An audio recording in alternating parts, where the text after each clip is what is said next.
বড় ছেলের ভাঙ্গা, মেজ ছেলের নাম বাসি, সেজ ছেলের নাম পচা, তারপরেরটার নাম মৌত এবং ছোট ছেলের নাম পাংচার। একদিন ওদের বাড়িতে এক অতিথি এসেছেন। বাবা বলল, আপনি এসেছেন?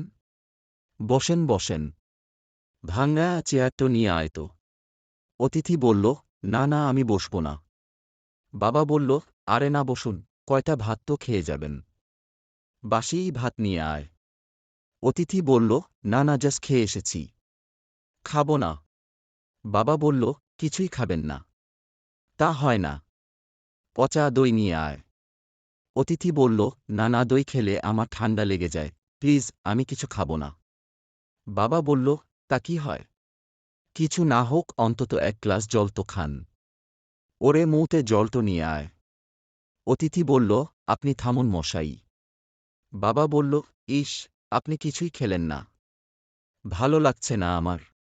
অতিথি বলল, আমি চললাম, পরে আসব। বাবা বলল, আপনি হেঁটে এসেছেন, আপনাকে কিন্তু আমি হেঁটে যেতে দেব না। পাংচার সাইকেলটা নিয়ে আয় তো। সুতরাং অতিথি বেহুশ।